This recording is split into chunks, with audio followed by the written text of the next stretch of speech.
मिलेंगे शायद ही। सुहाना सफर और ये मौसम हसी, सुहाना सफर और ये मौसम हसी। हमें डर है हम खो न जाए कहीं।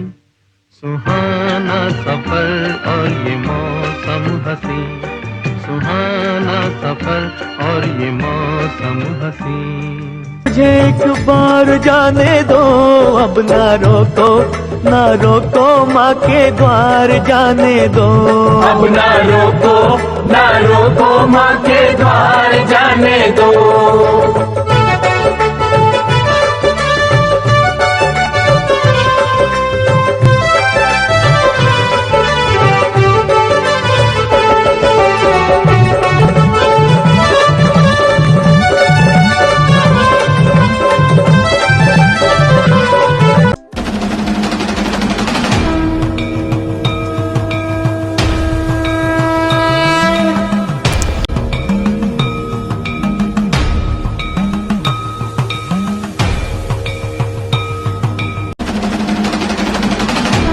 तो सबकी ही भरती है झोलियाँ, सबकी ही भरती है झोलियाँ।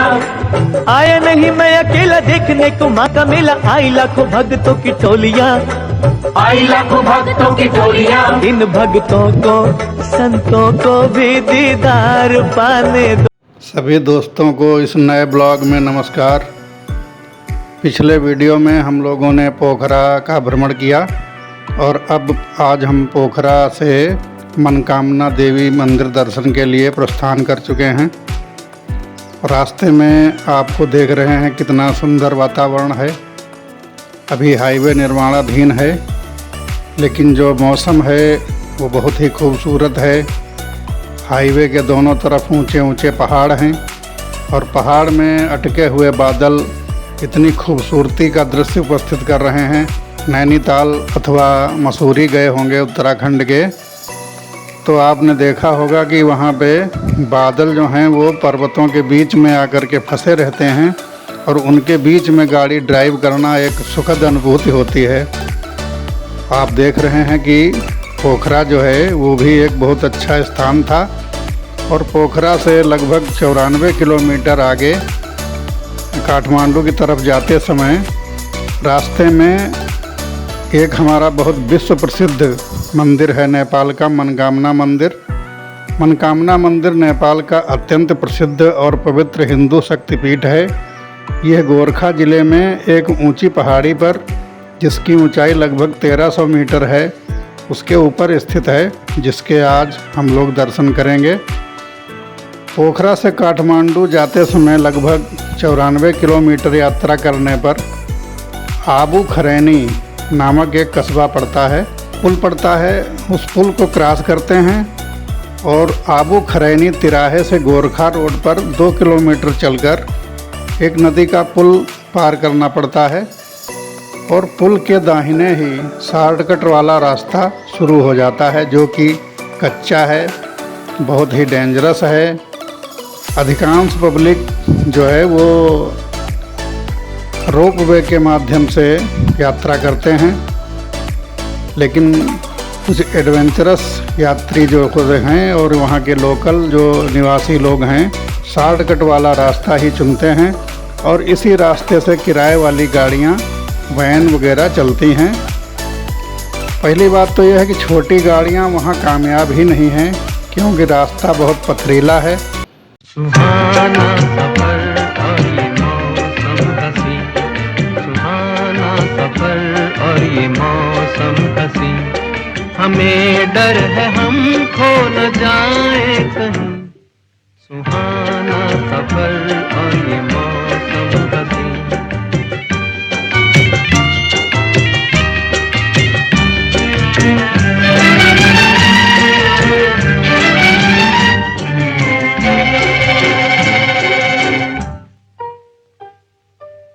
ये कौन हंसता है फूलों में छुपकर, बाहर बेचैन है किसकी धुन पर। ये कौन हंसता है फूलों में छुपकर, बाहर बेचैन है किसकी धुन पर, कहीं गुनगुन कहीं रुन झुन के जैसे नाचे जमीन।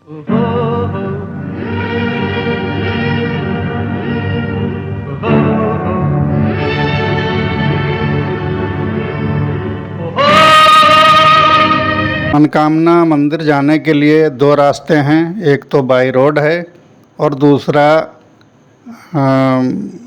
बाई उड़न खटोला या रोपवे जिसको कहते हैं। दो ही माध्यम हैं और स्थानीय जो लोग हैं वो रोड वाले रास्ते का चयन करते हैं क्योंकि वो उस रास्ते पर चलने के आदी हैं, और बाकी बाहरी लोग जो हैं वो रोपवे का प्रयोग करते हैं। हम लोग एक पुल पे पहुंच गए हैं।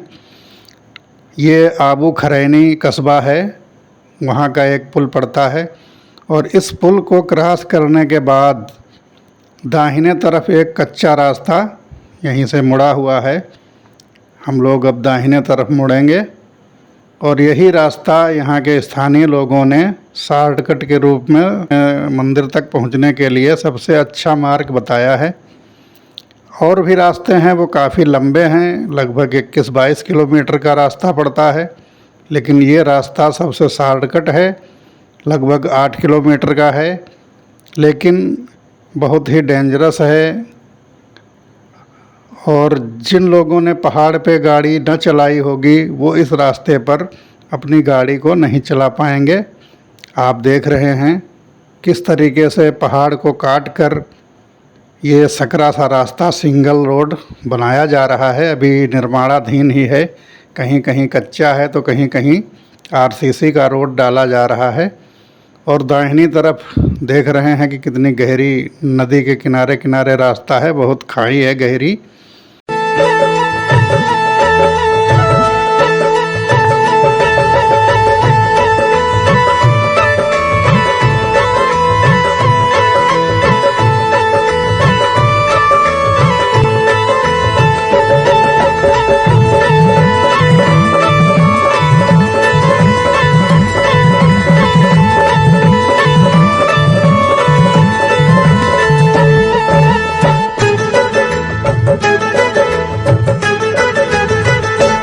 अब ना रोको माँ के द्वार जाने दो। अब ना रोको माँ के द्वार जाने दो। माँ के द्वार जाने दो, मुझे एक बार जाने दो। अब ना रोको माँ के द्वार जाने दो। अब ना रोको माँ के द्वार जाने दो।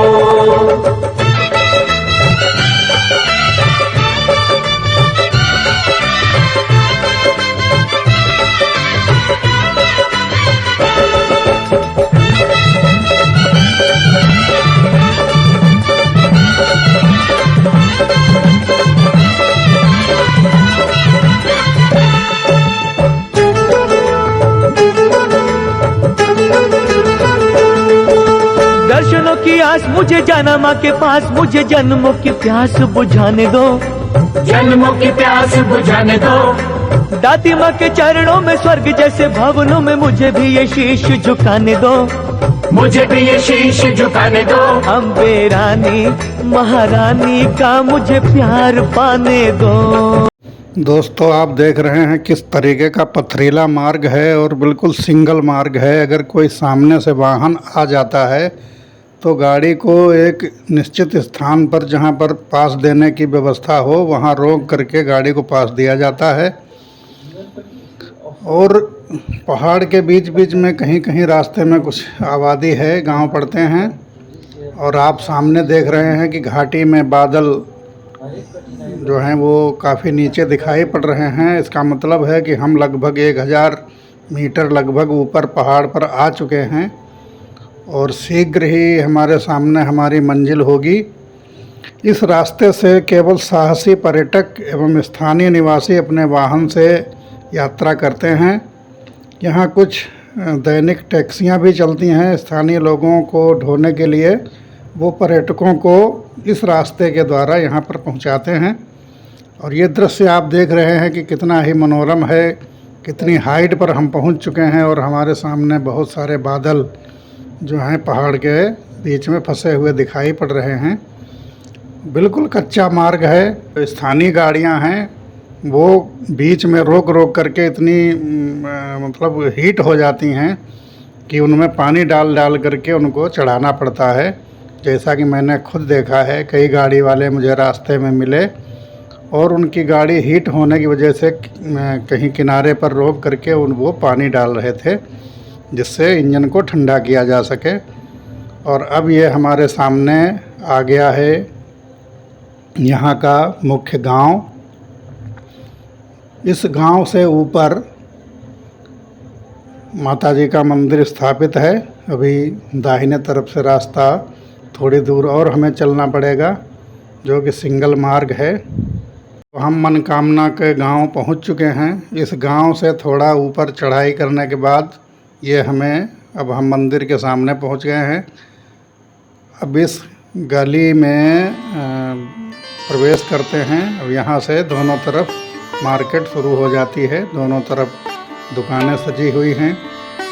आप देख रहे हैं कि प्रसाद की, फूल मालाओं की तथा अन्य सामग्री, नारियल हैं, चुनरी है, यानी माता जी के प्रसाद के रूप में जो जो चढ़ाया जाता है, चढ़ावा के रूप में चुनरी वगैरह है और जो अन्य प्रकार के जो है मेले में बिकने वाली सामग्रियां यहाँ पर जो हैं बिक रही हैं। और बीच बीच में आप ये भी देख रहे हैं कि यहाँ बीच बीच में खाने पीने के होटल भी हैं, रेस्टोरेंट भी हैं और काफ़ी कुछ ठीक है, कोई महंगा नहीं है यहाँ पर। लेकिन एक चीज़ यहाँ पर कॉमन है कि हर रेस्टोरेंट में आपको शराब की बिक्री अवश्य होती हुई मिलेगी। यहाँ के स्थानीय लोग गोरखा ब्रांड शराब जो है वो बड़े चाव से पीते हैं। धीरे धीरे इन सीढ़ियों के माध्यम से हम ऊपर की तरफ चल रहे हैं। सामने देख रहे हैं कि समोसे, जलेबी वगैरह सब चीज़ बिक्री हो रही है रेस्टोरेंट में। इस प्रकार हम धीरे धीरे मंदिर के सामने पहुंच रहे हैं और ये रहा हमारे सामने माता मनकामना देवी का मंदिर, जो बहुत ही भव्य। और ये मंदिर पोखरा और काठमांडू के लगभग बीच में स्थित है। काठमांडू से 105 किलोमीटर पड़ता है तथा पोखरा से 102 किलोमीटर पड़ता है। मंदिर का निर्माण पारंपरिक पैगोडा शैली में निर्मित है। मुख्य मूर्ति एक प्राकृतिक शिला के रूप में स्थित है। इसी के पास गणेश जी, भैरव जी और कुमारी देवी की मूर्तियां स्थापित हैं। यहाँ अष्टमी, दशहरा और नागपंचमी जैसे विशेष अवसरों पर जिन श्रद्धालुओं की मनौती पूर्ण हो जाती है, उस हिसाब से बकरे या देसी मुर्गे की बलि भी यहाँ पर दी जाती है। इस मंदिर को निर्माण करने में आप देख रहे हैं लकड़ी और धातु का प्रयोग मिश्रित रूप में किया गया है। ये 2 मंजिल का होता है और लोगों से जानकारी करने पर ये बताया गया है कि इस मंदिर में लगभग 8 किलो सोना जो है ये छत की परत के रूप में चढ़ाया गया है। आप देख रहे हैं कि 2 मंजिल हैं और दोनों मंजिल पर सोने का पत्र चढ़ाया है। मंदिर की परिक्रमा मार्ग में देख रहे हैं काफ़ी भीड़ है। चारों तरफ इसके जो है परिक्रमा की जाती है। श्रद्धालु जो नारियल वगैरह मंदिर के अंदर से लाते हैं चढ़ावा के रूप में, उसको बाहर एक निश्चित स्थान पर तोड़ा जाता है, वहीं पर नारियल चढ़ाया जाता है।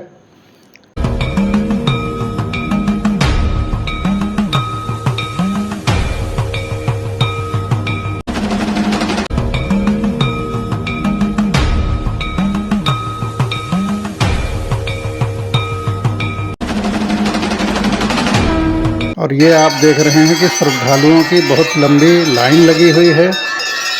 एक सिस्टमेटिक लाइन लगी है, काफ़ी पीछे तक जाती है। इस लाइन में हम लोग भी जा कर के काफ़ी पीछे लगेंगे और लगभग मंदिर दर्शन में 1 घंटे का समय लग जाता है। और इस मार्ग में भी काफ़ी दुकानें हैं। यानी मंदिर के चारों तरफ काफ़ी होटल हैं, काफ़ी दुकानें हैं, पूजा पाठ की सामग्री मिलती है। आप देख रहे हैं कि मनौती के रूप में ये व्यक्ति एक बकरा लाया हुआ है, अपने साथ देसी मुर्गा भी लाए हुए हैं। तो जानकारी करने पर ये ज्ञात हुआ कि यहाँ पर जिनकी मनौती पूर्ण हो जाती है वो बकरे अथवा देसी मुर्गे की बलि चढ़ाते हैं। अब इतना तो हम नहीं जा कर के देख सके कि बलि कहाँ पर चढ़ाई जाती है, क्योंकि उसमें ज़्यादा हमारा इंटरेस्ट नहीं है। ये हमारे साथी लोग खड़े हैं जो अपनी बारी का इंतज़ार कर रहे हैं, और ये रास्ता सीधे चला जाता है केबल कार की तरफ, जहाँ पर केबल कार रुकती है आकर के। केबल कार स्टेशन बना हुआ है, वहाँ पे ये रास्ता जाकर के ख़त्म होता है। तो जो केबल कार से आते हैं यात्री वो सीधे इसी लाइन में लग जाते हैं, और जो रोड साइड से आते हैं वो मंदिर के सामने से, जो जिस रास्ते से हम लोग आए हैं उस रास्ते से आते हैं।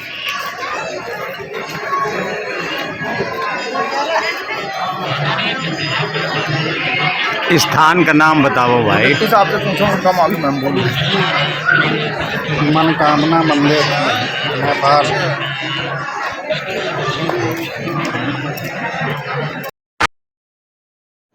मंदिर को चारों तरफ से अवलोकन करने पर आप देख रहे हैं कि इसमें जो पिलर्स हैं वो लकड़ी के बनाए हुए हैं, और उस लकड़ी के पिलर्स पर ही और लकड़ी के जो सनसेट बनाए हुए हैं उसी में बहुत सारा डिजाइन बना हुआ है। विभिन्न प्रकार के देवी देवता और देवता गण इसमें बने हुए हैं।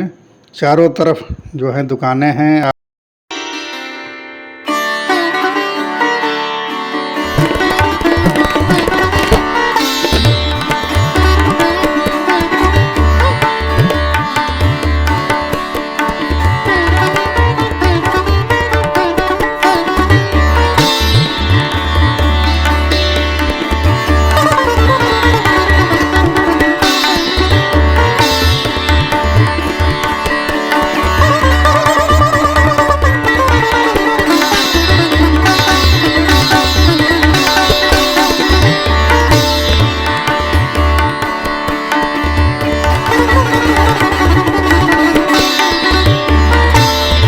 आप देख रहे हैं कि पूजा पाठ करने के बाद जिसको धूप बत्ती अगरबत्ती जो भी जलाना होता है वो एक निश्चित स्थान बना हुआ है, वहीं पर आकर के हम और हमारे साथी यहाँ अगरबत्ती वगैरह जला रहे हैं।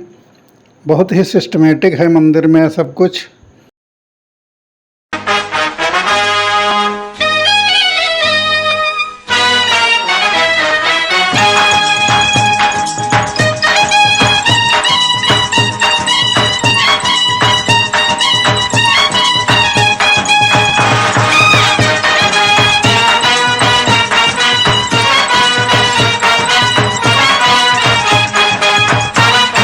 मैया जी देना वरदान, जी हो के दयावान, करे हम तुम्हारा गुणगान।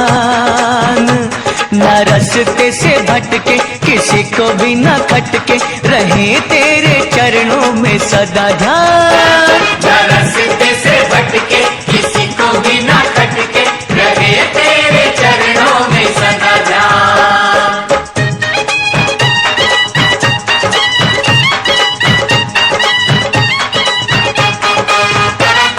तू जोता वाली जग से निराली, मूरत तुम्हारी है माँ भोली भाली।